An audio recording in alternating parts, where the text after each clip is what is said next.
allons donner merci à Dieu. En semaine, je n'ai pas été là. Et Dieu m'a déplacé sur un axe difficile de par sa longueur, mais aussi son aspect accidentogène. L'aller comme le retour, j'ai vu tellement de voitures renversées, de voitures accidentées. Mais le Seigneur a veillé sur moi, il m'a gardé, il est allé avec moi et il m'a ramené. Et je lui dis merci. Amen. Ce matin, je voudrais qu'on discute, qu'on cause, qu'on partage le mot, c'est partager sur le thème pourquoi t'inquiéter. C'est une question que le Seigneur pose à l'un de nous ce matin, ou à nous tous, pourquoi t'inquiéter? Alléluia. Pourquoi t'inquiètes-tu ce matin? Est-ce qu'il y a des doutes, des peurs, des craintes, des questions sans solution, des appréhensions qui te reviennent à l'esprit? Chaque fois, les choses qui hantent ton cœur, tes pensées, ton esprit, le Seigneur te demande pourquoi t'inquiètes-tu? Pourquoi tu balades le regard inquiet? Pourquoi tu ne dors pas en paix? Pourquoi tu n'es pas rassuré? Je nous invite à exploiter notre texte de base qui se trouve dans le livre de Matthieu chapitre 6, versets 25 à 34. Matthieu chapitre 6, 25 à 34. Je vais prendre un peu d'énergie.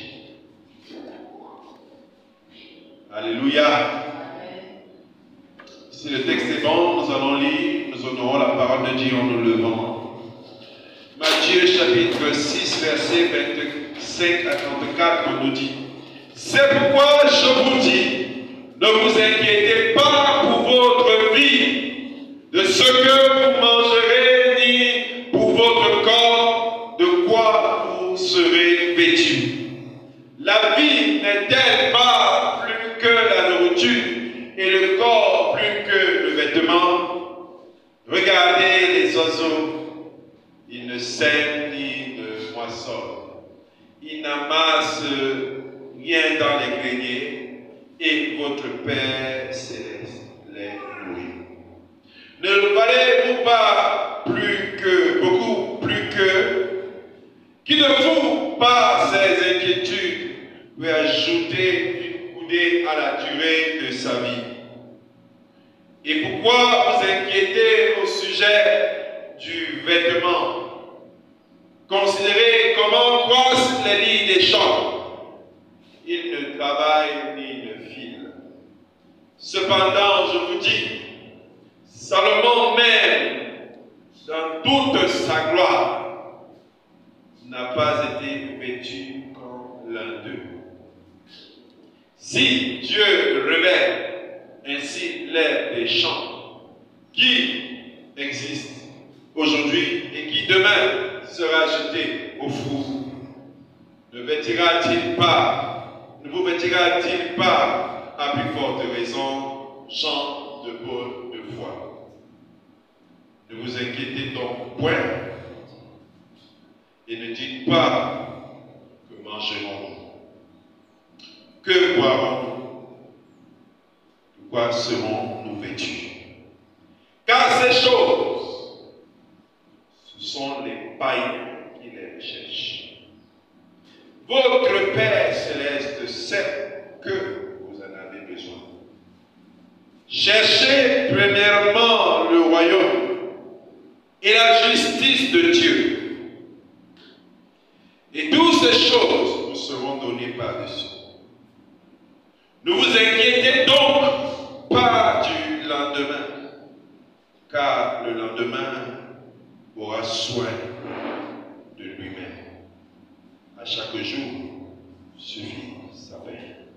Parole du Seigneur, nous nous asseyons. Alléluia.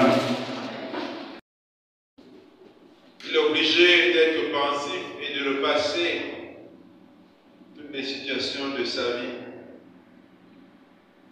Et ce qu'on peut remarquer, c'est que la grande partie du temps, les hommes sont inquiets. Ils passent beaucoup du temps de leur vie à s'inquiéter.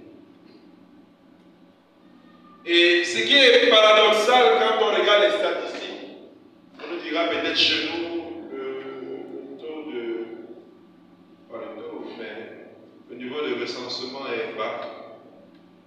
Mais les chiffres à notre portée nous disent et nous démontrent que les pays les plus développés ont aussi malheureusement le taux de suicide le plus élevé. Les pays où on mange plus bien, on a aussi le taux de suicide le plus élevé. Les pays où la sécurité sociale est plus développée, où quand on est chômeur, on a quand même un salaire, le taux de suicide est néanmoins plus élevé. C'est assez bizarre. Amen. Et c'est pour ces raisons essentielles que nous proposons ce thème ce matin. Et pourquoi est-ce que les gens, malgré qu'ils sont dans des contextes aussi développés, arrivent quand même à se susciter et à s'inquiéter aussi autant? On peut citer deux raisons essentielles. La première raison que nous pouvons citer, c'est que ces personnes qui vivent dans ces lieux, dans ces milieux, veulent eux-mêmes maîtriser leur futur. Ils sont assez rationnels et ne vivent pas dans l'espérance, mais ils veulent vivre dans le concret. C'est une société rationnelle où 1 plus 1 égale 2. On veut être sûr de ce qu'on dit. Et on va te dire soit pragmatique, soit concret, soit réaliste. Nous ne sommes pas en train de dire aux gens de ne pas être conséquents, de ne pas être réalistes. Et nous ne sommes pas en train d'encourager les gens à la paresse intellectuelle. Parce que le cerveau a été donné pour réfléchir. Mais il n'a pas été donné pour s'inquiéter. C'est la différence. Amen. Le cerveau a été donné pour réfléchir, mais n'a pas été donné pour s'inquiéter. Amen. Parce que personne ne vieillit parce qu'il est en train de réfléchir. On vieillit quand on s'inquiète, quand on est anxieux. Alléluia. Donc nous ne sommes pas en train de dire aux chrétiens ne réfléchissez pas. Bien au contraire, nous invitons à beaucoup réfléchir. La Bible est d'accord. Quand un homme veut construire sa maison, il s'assoit d'abord pour calculer. Dieu n'est pas contre le rationalisme, mais la rationalité. Dieu refuse que vous vous inquiétez. Amen. Il refuse ça. Il dit, si ce n'est que pour lui, tu n'as pas raison de t'inquiéter. Mais tu as raison de réfléchir. Réfléchis quand même si c'est que tu as mangé, entre le riz et le manioc. Il ne t'empêche pas de faire ça. Mais qu'il te trouve anxieux, inquiet. Non. Et justement, la société, les hommes ont des problèmes parce qu'ils n'arrivent pas à maîtriser leur lendemain. Et comme ils ne vivent pas dans l'espérance, ils s'inquiètent. Ils sont anxieux. Amen. Tu ne peux pas vivre en contrôlant tout. Tu ne peux pas vivre en contrôlant tout. Dans toute sa sagesse, il y a des choses qu'il ne peut pas prévoir. Il y a des choses qu'il ne peut pas prévoir. Nous-mêmes en société, on se bat. On se bat à faire des prévisions. On fait des calculs. Mais il y a des schémas qu'on n'a pas maîtrisés. Et après avoir été initieux, il y a des surprises qu'on vit. Amen. Il y a des surprises qu'on vit. Des personnes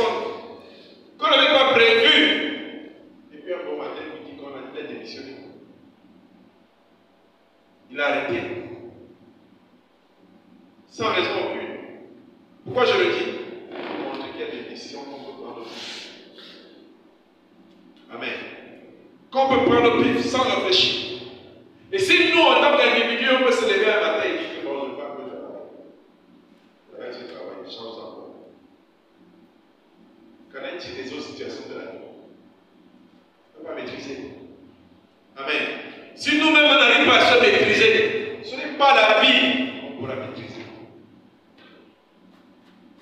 Donc si tu as pris l'option de t'inquiéter, parce que tu n'es pas sûr, tu ne vois pas ton lendemain, tu n'as pas d'espérance, c'est ce que tu vas vraiment t'inquiéter. Alléluia.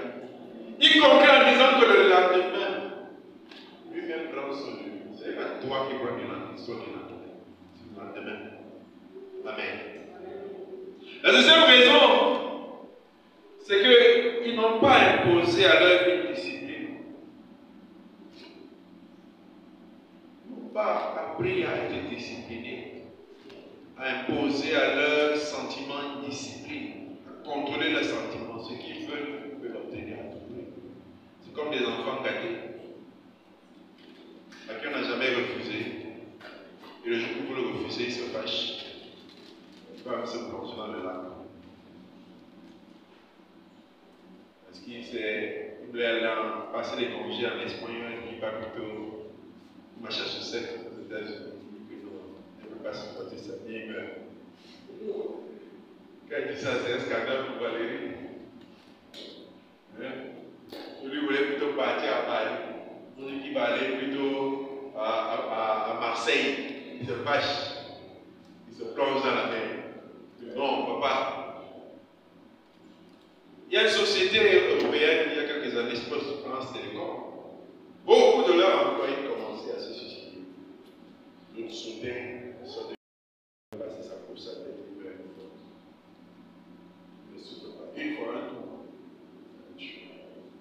C'était des cadres d'entreprise. Tous étaient en train de mourir par suicide. Je sais qu'en Afrique, on dirait que le père a tombé. C'était que l'inquiétude. Il y a ce qu'on appelle aux États-Unis le rêve américain, c'est-à-dire que tu es capable de devenir riche du jour au lendemain. Ils ont un système de prêt à la carte bleue ou la carte verte, quelque chose comme ça. Tu peux prêter de l'argent. Parce que là-bas, c'est une société de crédit. Tu peux acheter ta maison à crédit. Tu achètes ta voiture à crédit. Tu achètes tes habits à crédit. Tu vas travailler toute ta vie pour rembourser crédit. Imagine donc que tu as acheté la maison à crédit, que ça c'est plus. Tu n'as pas payé les assurances. Tu pas loin. L'année où Covid est venu, et les gars qui ont cultivé la tomate, beaucoup se sont suicidés.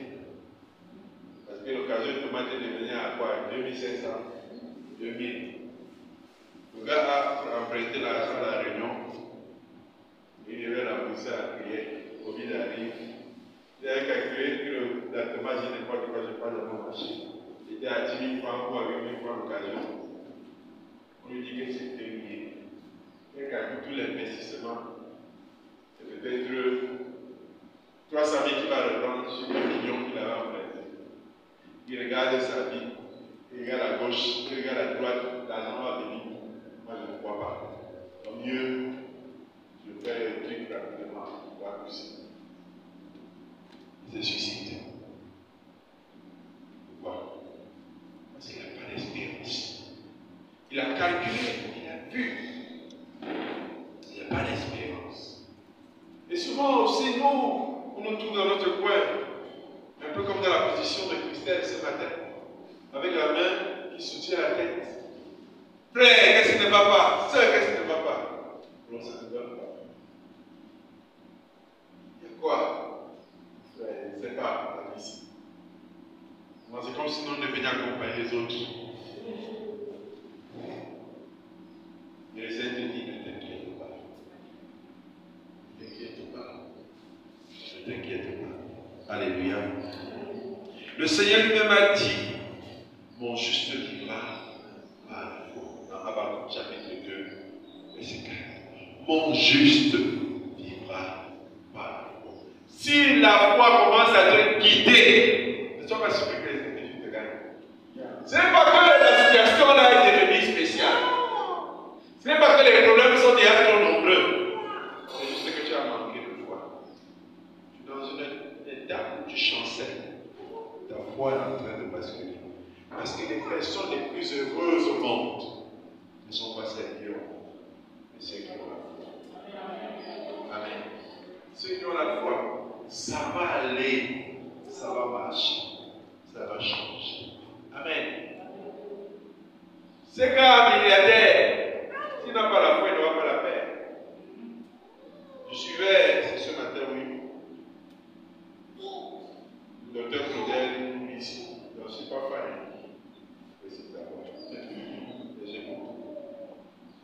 Il disait qu'il est devenu insensible. Un homme doit devenir insensible. Parce que tu as tellement de mauvaises nouvelles que tu apprends que si tu en tiens compte, tu vas avoir les maladies cardiovasculaires. Parce que plus tu as, plus on te donne l'information. Quand je rentrais, j'étais avec toi à 6h du matin, et à 6h15, je me trouvais des policiers à côté de nous dans le camion. Et il y avait des attaquants de l'autre côté, c'est-à-dire les populations. Et le chauffeur qui filmait son camion, il s'était renversé. Et quand j'ai vu, je supposais que c'était le camion de poisson. Les gars qui étaient de l'autre côté, c'était les attaquants, mais ils sont là comme s'ils ont été. Imaginez que les policiers n'étaient pas venus. Ils auraient quitté le camion là depuis. Il n'aurait rien resté. Et toi, tu es chef d'entreprise. Tu sais que ton camion d'une valeur de produit d'à peu près 1 milliard ou 500 millions est quitté le port en direction de Tchad pour aller déposer ta marchandise. Tu as fait le calcul et tu t'es dit gain à peu près 350 millions ou 500 millions de bénéfices. Puisque tous les hommes d'affaires sont des gars endettés. Tous sont des gars endettés. Sauf d'ailleurs. Ce sont des gens endettés. Et on t'appelle boss. 6 heures du matin ou bien 5 heures. Quand même, c'est renversé. Tu as sécurisé la marchandise, non, boss. Regarde tout prix. Alors que j'ai rentré, il y a un monsieur qui me racontait l'histoire d'un village. Il dit, tu vois un petit village ici? Oui. Je dis, il y avait, pour le mosquée, il y avait un village là. La population là, tous là sont bons. Comment ça? Et qu'il y a un monsieur qui voyageait avec son camion. Et son camion a fait l'accident, lui-même a fait l'accident face à face.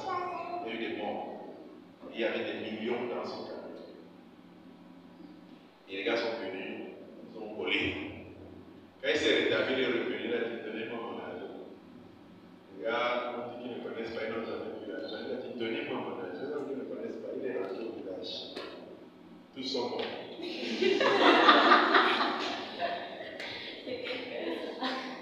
Tous sont morts. C'était un monsieur du Nord. Donc du coup, l'endroit là, ce sont les herbes. Il n'y a plus de maisons. Mais chacun a dû ramasser. Et il me racontait qu'un jour les gars ont volé tellement, c'était un camion de poulet, les gars ont commencé à le vendre. Donc toi tu es patron, tu dors. Et on te dit que les 3 camions, celui qui partait à gauche, à droite, au milieu, c'est son renversé. Alors là tu fais comment? Donc comprends que toi tu as ça les petites inquiétudes. Donc les vraies inquiétudes, c'est que son problème, c'est qu'il va rembourser 1 milliard. C'est ça son problème. Si tu n'as pas la foi et l'espérance, tu vas mourir. Amen. Tu vas mourir. Donc le juste vit par la foi. Il espère à son Dieu. Ce n'est pas ça, tu ne peux pas tenir mon ami. Quand tu dis à Dieu, Seigneur, bénis-moi, bénis-moi, sache que tu augmentes aussi le niveau d'épreuve. Et que ton niveau de foi doit aussi augmenter. Parce que si on n'augmente pas les intérêts, on augmente pas. Tu seras dépassé. Alléluia. Autrement dit, tu vis où ta vie est le résultat de ce que tu conçois, de ce que tu penses qu'elle sera. Tu penses qu'elle est un échec et que c'est fini pour toi. Ta vie ressentira ça. Amen. La Bible nous dit, ne vous inquiétez de rien. Ce n'est pas une suggestion qu'il nous fait. C'est l'impératif. C'est-à-dire l'ordre. Ne vous inquiétez. C'est un ordre. Tu n'as pas le devoir de t'inquiéter. Bien sûr, c'est interdit de pleurer. On ne pleure pas. C'est interdit de vous inquiéter. Amen. On ne s'inquiète pas. C'est interdit de s'inquiéter. Sinon, c'est trop grave. Amen. Sinon, c'est trop grave. Amen. Dieu ne te laisse pas d'option. Il ne te dit pas, bon, il se serait bon pour toi de ne pas t'inquiéter, que c'est interdit. Amen. C'est interdit. Donc si tu trouves un frère, tu dis que frère ne pleure pas. C'est interdit. Même si c'est pas c'est ça. Amen. J'ai dit ça. En réalité, personne n'a demandé à venir sur terre. Personne. Amen. Bon, je peux me tromper. Non, c'est ça qui avait dit à Dieu, Père, je vais venir. Je vais naître. Il n'y a personne. Ok, ça veut dire que ce que Dieu est vrai. Personne. C'est Dieu qui a décidé combien. Et c'est le, il a dit que le lendemain, dans la sorte de vie, c'est-à-dire c'est lui le lendemain. Je vais prendre soin. Amen. Donc ne m'aide pas à tes inquiétudes, parce que tu ne peux pas m'aider. Tu peux poser la question, qui, par ses inquiétudes, ajoute une coudée à sa vie? Qui? Donc ne m'aide pas, tu ne peux pas m'aider. Amen. Depuis que tu es né, depuis que tu existes et que tu manges, et ce que tu as mangé là, c'est toujours le fruit des efforts. Hein? Depuis que tu existes là, tout ce que tu as mangé là, c'est le fruit des efforts. Même le touriste. C'est lui qui comprend bien ce qu'il dit là. Amen. Donc ne fais pas comme si ce n'est pas tes efforts que tu as réalisés. C'est une grâce de Dieu. Le Seigneur, le propriétaire de notre vie, c'est lui, c'est à lui que nous devons faire confiance. Et non à nos efforts. Amen. C'est à lui que nous devons faire confiance. Si le Seigneur peut donner la vie, alors il peut donner sans exception. Amen. C'est pourquoi il pose la question, est-ce que la vie ne vaut pas plus que la nourriture? Je pense que la vie vaut plus que la nourriture. C'est pour la question qui est une question de manger. Il dit, est-ce que le corps ne vaut pas plus que la vie? Tu réponds que le corps vaut mieux que la vie. Si moi j'ai pu t'habiller de la peau, il y a un endroit où on voit la peau humaine dehors. On ne parle pas la peau humaine. Avec ses chaînes. Et c'est difficile à reproduire. La preuve, c'est que quand on veut faire la greffe, on enlève le fesse pour mettre le pied. Pourquoi on ne le fabrique pas? Parce que c'est impossible. C'est le vêtement le plus cher. Amen. C'est le vêtement le plus cher, ne même pas par là, le mental. Même pour le monde, on ne va pas prendre pour mettre sur les vêtements. Donc, si Dieu peut nous faire un corps, donner. Amen. Donc, si tu n'as pas, ce n'est pas parce qu'il n'y a pas quelqu'un qui peut te donner. Si tu ne vois pas, ce n'est pas qu'il n'y a pas quelqu'un qui peut te donner. Donc, calme-toi, mon ami. Calme-toi. Amen. Est-ce que tu as déjà rencontré dans ton champ des oiseaux qui étaient en train de se balader, ils se plaignaient? Oh, on va mourir de famille ici. Tu as déjà croisé le grenier de l'oiseau? Vous connaissez les oiseaux qui gagnent? Ils ont mangé sur place. Il rentre, je ne sais pas comment c'est la porte finit quand on va regarder l'autre côté. Mais le Seigneur te dit que je prends soin de l'équivalation de leur manipulation chaque jour. Quand quelqu'un est joyeux, ça fait que c'est le fait de son âme qui est content. Et comme la Bible dit, soyez toujours joyeux. Alors, il faut que ton âme soit toujours constante. Quand l'âme regrette, le corps subit. Parce que l'âme, c'est le moteur des émotions. Il est important que nous soyons toujours joyeux. Est-ce que Dieu sait que tu as besoin? Oui. Il sait que tu en as besoin.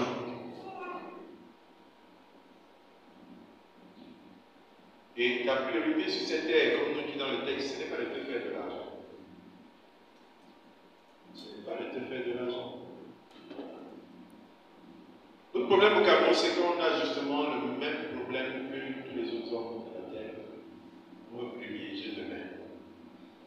C'est pour ça qu'on vole plus que les souris dans ce pays. Parce qu'on veut garder.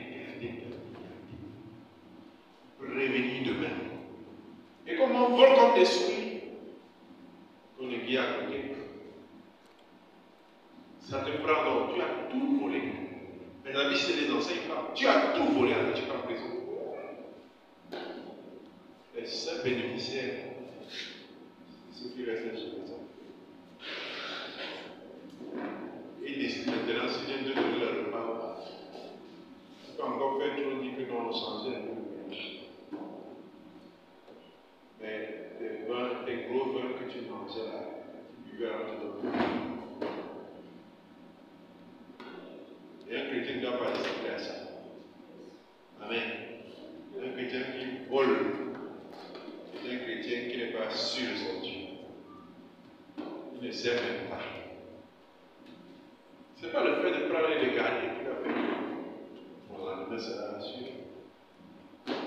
Ça rien. Amen. Ça ne rien.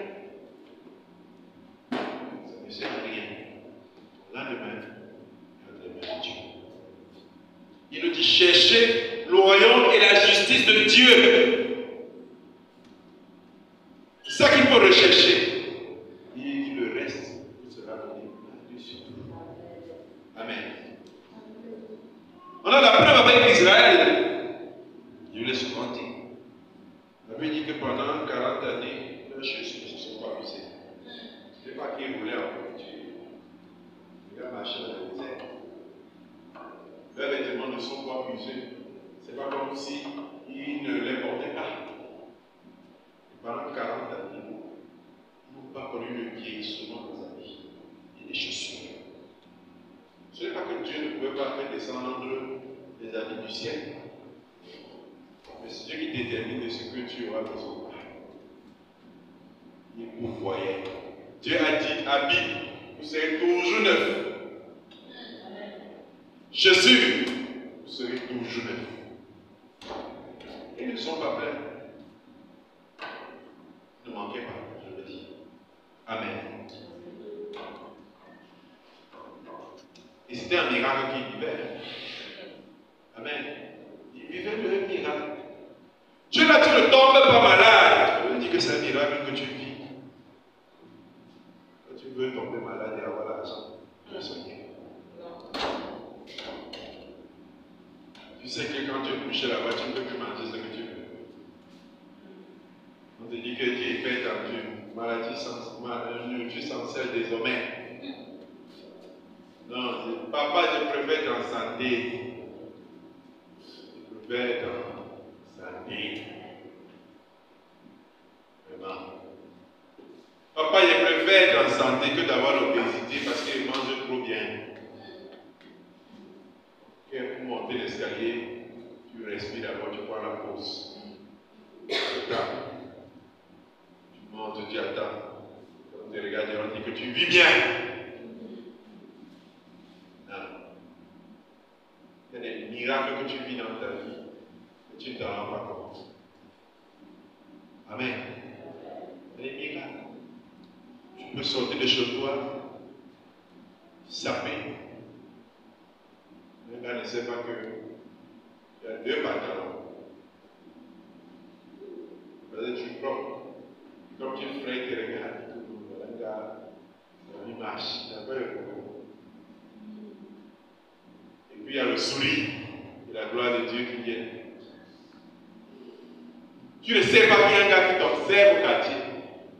Il me dit, ah, si vous pouvez porter les bretelles, avoir le courage de porter les bretelles comme Dieu donné. 500 kilos de fraîcheur. Si je pouvais porter comme ça, et c'est pas que ces choses-là, c'est la foi qui te fait vivre. Alléluia. La vie éternelle est plus que tout. Parce que ce qui est terrestre est considéré par Dieu comme du superflu. Il n'appelle pas ça essentiel. Il cherche le royaume de Dieu. Le reste là, ça passe superflu. C'est superflu. Ce n'est pas l'essentiel. Ce n'est pas comme si je ne peux pas te donner ça, mais ce n'est pas l'essentiel. Le plus important est là. Mais pour nous, le superflu est devenu l'essentiel. Quand tu vois un chrétien triste, tu peux le gars faire. C'est que le gars a faim. Donne-lui la nourriture pour lui, tout est bon. Pourquoi ça vous plaît du royaume? Parce qu'il mesure même souvent l'amour de Dieu par le fait d'avoir des biens matériels. Il mesure ça comme ça. Pour lui, c'est l'essentiel. Dieu dit que c'est le superflu. C'est le moins essentiel. Et sur le monde tend nous à inverser les priorités. Il cherche d'abord l'argent. Après le royaume de Dieu. Je chercherai Dieu. Moi, je serai Dieu. Je serai fidèle à Dieu. Moi, je veux l'argent. Est-ce que les hommes sortent des chansons? Moi, je veux l'argent. Hein? Ils sont dans les rêves. Non. Quand je veux le royaume de Dieu. Ça, c'est le bon son. Amen. Donc, chrétien, tu danses encore ça. Dieu te voit. Dans ce que quand je reviens le royaume de Dieu, pas des spaghettis. Je